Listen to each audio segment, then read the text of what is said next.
2015 هو اللي يهدف إلى حماية التنوع البيئي ومكافحة التصحر والوقف إزالة الغابات.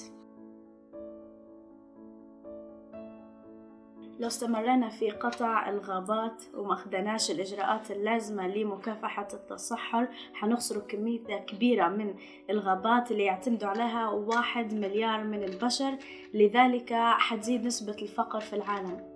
تاني شيء هو زيادة التغير المناخي بقطع الأشجار، واللي حيسبب مشكلة كبيرة في زيادة التصحر، وبذلك الشكل حنخسروا كمية كبيرة من الإنتاج الزراعي، واللي حيسبب جوع كبير في جميع أنحاء العالم.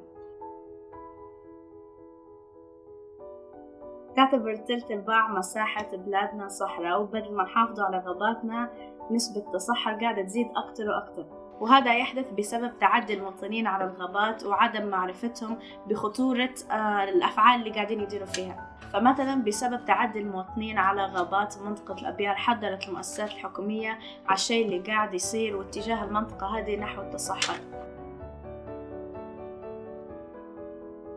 في حاجات بسيطة وصغيرة نقدر نديروها يوميا وتقدر تساعد بشكل كبير. أول حاجة هي إعادة التدوير، يعني استهلاك اللي تحتاجه باسم الموارد الطبيعية، ونحاول نقلل من استخدامنا للطاقة بقدر المستطاع. كل حد فينا عنده قدرة على التغيير الإيجابي، لازم نحترمه الكوكب اللي احنا عايشين فيه ونكونوا مسؤولين عليه باش نضمنوا مستقبل أفضل لينا وللأجيال اللي بعدنا. الهدف رقم 13 العمل من أجل المناخ. لاحظتوا في السنين الأخيرة إن الشتاء يبدأ جاف ومسقع هلبة، ونفس الشيء في الصيف بدت أشعة الشمس حارة أكتر من قبل.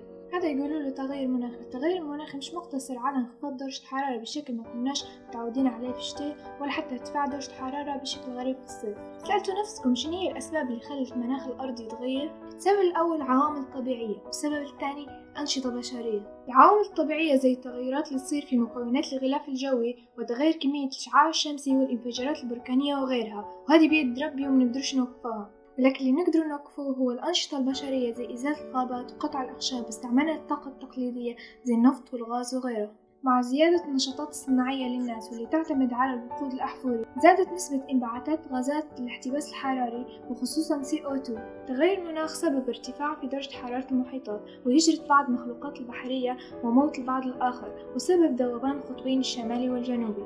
تخيلوا لو استمر ذوبان القطبين حتى المدن الساحلية في ليبيا حتختفي. تبوا هذا يصير؟ أكيد لا. إنك ما تأثرش في البيئة بقطعك للأشجار مثلا، وما تزيدش تأثر في البيئة بتلويحك للكناسة.